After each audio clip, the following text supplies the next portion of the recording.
Martineau. Le préféré du règne animal. Bonjour, les petits lapins. Alors, Donald Trump va nommer Robert Kennedy Jr. Son grand vizir de la santé. Robert Kennedy Jr., c'est un complotiste notoire. Il dit, entre autres, que la vaccination des enfants cause l'autisme. Et il dit qu'il faudrait enlever tout fluor des approvisionnements d'eau potable aux États-Unis parce que le fluor, c'est très toxique, c'est très dangereux. On va en parler avec Mme Maryse Bouchard, professeure de santé environnementale à l'Institut national de recherche scientifique et chercheuse au CHU de Sainte-Justine. Bonjour, Mme Bouchard. Bonjour. Bien, écoutez, on va regarder tout de suite un extrait là, d'une envolée de Robert Kennedy Jr. sur le fluor. On écoute ça. I think fluoride is a poison. My son was saying this. My son was in the hazardous waste industry, and he had to take an exam.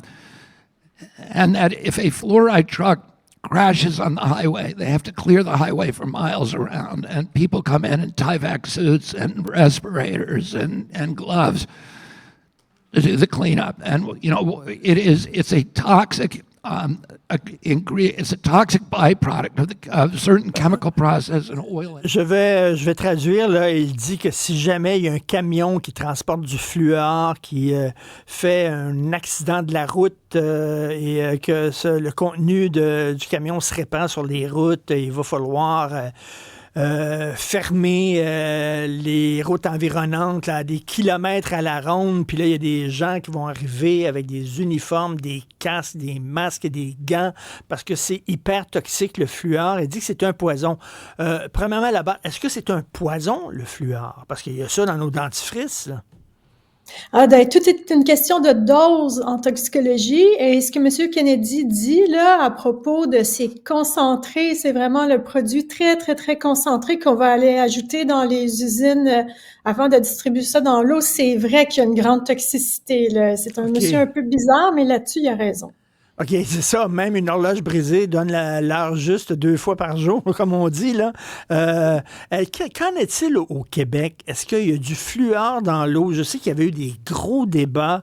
Est-ce qu'on a interdit le fluor dans l'eau ou il continue à avoir du fluor dans l'approvisionnement d'eau potable? C'est pas interdit. Par contre, c'est très peu utilisé ici au Québec. La fluoration de l'eau, là, c'est même pas 1% de la population qui boit de l'eau où il y a eu du fluor qui a été ajouté. C'est pas très à la mode. Ça varie beaucoup. Au Canada, il y a des provinces où on l'utilise beaucoup, d'autres provinces où on le fait pas. OK. Le fluor, c'est le même fluor qu'on met dans l'eau que celui qu'on met dans notre dentifrice ou quoi? Oui, exactement. Fait que c'est un élément du tableau périodique à la base, hein. Le fluor, c'est naturel, mais on sait que ça prévient la carie, ça vient renforcer les dents, donc quand c'est ajouté là dans les produits d'hygiène dentaire, c'est vraiment bénéfique pour la santé bucco-dentaire. OK, avant, c'est quoi? On mettait ça dans l'eau en disant les gens se brossent pas les dents, donc ils vont boire de l'eau potable et ça va être bon pour leurs dents. Mais à un moment donné, ils ont vu que les mœurs avaient changé, que les gens se brossaient davantage les dents, puis on dit on n'a plus besoin de mettre ça dans l'eau, c'est ça? Oui, c'est ça, vous avez bien raison. C'est ça un peu l'origine de l'affaire, c'est que c'est dans les années 40, on a commencé à ajouter ça à l'eau. Puis c'était avant qu'il y ait du fluor dans le dentifrice. Donc, on voyait là un bienfait là, pour la santé publique. Mais ce qu'on estime maintenant, que les experts là, qui ont regardé ça de proche pensent que c'est pas nécessaire de l'ajouter dans l'eau à cause que ce dont on a besoin est suffisant là, quand on utilise du dentifrice fluoré, qui est à peu près tout le monde. OK, ce que vous dites, c'est que ça dépend tout le temps de la quantité de fluor qu'on fait entrer dans notre corps, finalement. Et là, c'est suffisant. Avec le dentifrice, c'est suffisant. Donc, ça serait dangereux si on ajoutait du fluor à l'eau potable. Oui, donc je vous dirais que c'est quand même assez récent que là, il y a pas mal maintenant un nouveau consensus. En fait, il y a juste même pas un mois, il y a une grande décision d'un juge américain qui a ordonné l'EPA, l'Agence de protection environnementale américaine, de mener une grande analyse de risque pour le fluor dans l'eau potable parce que le juge a en fait statué que la quantité de fluor présente dans l'eau potable posait des risques. Donc, on est vraiment à un moment, en fait, là, où le consensus est en train de changer. Depuis très, très, très récemment, on considère que là, il y a des nouvelles études là qui sont sorties à l'effet qu'effectivement, le fluor présent dans l'eau pourrait avoir des risques pour la santé. Et c'est surtout au niveau du neurodéveloppement que ces effets-là se feraient sentir. Donc, le développement du cerveau des enfants. OK, donc ça pourrait avoir un impact négatif là, sur le développement du cerveau des enfants si on trop de fluor. Ouais, puis les études les plus solides, je vous dirais, viennent ici du Canada. C'est des collègues, mais moi, je suis pas impliquée dans ces études-là, alors j'ai pas de chip dans la game, mais comme tel, je connais bien les études. Puis, quand même une assez grande étude au Canada qui a été menée où on a suivi le développement des enfants là sur de nombreuses années. Puis, on a catégorisé aussi les enfants en fonction de leur exposition au fluor dans l'eau. Puis, on a vu que ceux qui étaient plus exposés au fluor, il y avait un moins bon développement intellectuel là, qui se révélait par des mesures de QI. Puis le QI, c'est quand même une très bonne mesure. Là. C'est plusieurs tests qu'on met ensemble pour le QI. Donc, c'est assez solide comme étude. Alors, finalement, il n'est pas si coucou que ça là-dessus, M. Kennedy Jr. On sait que c'est un militant environnementaliste, hein, c'est quelqu'un qui se bat pour l'environnement depuis de nombreuses années, donc c'est peut-être pour ça aussi qu'il a développé une crainte envers le fluor. Vous occupez justement de santé environnementale, donc il y a des environnementalistes aussi, j'imagine, au Québec, à un moment donné, qui ont tiré la sonnette d'alarme en disant, ben là, ça peut être dangereux pour notre santé, le fluor. Je vous dirais qu'au Québec, le débat, il n'est pas très comme d'actualité parce que c'est ça, on a quelques municipalités, une poignée de municipalités à peine qui ajoutent du fluor dans l'eau potable.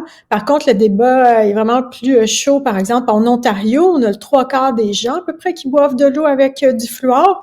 Puis c'est sûr qu'une mesure comme celle-ci, tu sais, qu'on laisse pas le choix aux gens, l'eau, tout le monde, tu sais, on peut pas là, s'abstenir d'utiliser l'eau de notre robinet. Avant de faire ça, on veut être sûr qu'il n'y a pas de risque. Là. Donc, je pense que le débat, il s'en vient au Canada. Là, il est parti aux États-Unis, puis c'est sûr que ça s'en vient ici. Et Mme Bouchard, c'est intéressant ce que vous dites, parce que si, effectivement, en Ontario, il y a plus de fluor, donc on devrait voir plus de problèmes en Ontario causés par le fluor, étant donné qu'eux autres en ont plus dans l'eau que nous autres. Il devrait y avoir une différence dans les impacts. Je comprends qu'on puisse penser ça, mais le problème, c'est que, par exemple, tu sais, c'est quand même des effets relativement modestes sur le QI, des effets statistiquement significatifs, mais néanmoins modestes. Puis, tu sais, si ça fait pas de sens là, de juste comparer le QI entre les enfants ontariens puis québécois. Il y a trop d'autres facteurs qui viennent jouer un rôle, là. Donc, mais les preuves, on les a, ceci dit, par des études, on a des vraies mesures. Donc, on compare pas les provinces, mais on compare le niveau d'exposition à l'intérieur des gens, puis on peut vraiment voir là, une relation inverse entre l'exposition puis le neurodéveloppement des petits. Donc, vous suivez ça, la santé environnementale. On a évolué beaucoup. Hein. Avant, on acceptait toutes sortes d'additifs alimentaires, aussi d'arroser les légumes puis les plantes pour se débarrasser des insectes et tout ça. On acceptait ça, puis on disait même que c'était bon. Maintenant, on a appris que non. Il y a des produits qu'on utilise qui sont beaucoup plus nocifs et on est beaucoup plus prudent maintenant qu'on l'était avant. Oui, vous avez raison de le dire. Puis, mais il y a des questions, il y a certains polluants où les lobbies sont vraiment forts. Puis, je vous dirais que même si la science est là pour dire qu'il y a des effets sur la santé, il y a des produits qu'on continue d'utiliser quand même. Hein. Il faut pas, là, je veux pas avoir d'une conspirationniste. Là, je suis pas dans l'équipe de Kennedy. Mais il reste encore des choses à faire, c'est ça que j'essaie de dire. Mais c'est intéressant, Mme Bouchard, parce que c'est pas tous les gens, justement, qui disent faut faire attention à Big Pharma, faut faire attention aux entreprises là, qui nous vendent toutes sortes de choses pour faire pousser nos légumes. C'est pas toutes des complotistes, c'est pas toutes des coucous. À un moment donné, il y a peut-être des raisons objectives sérieuses à craindre certains produits. Ah oui, certainement.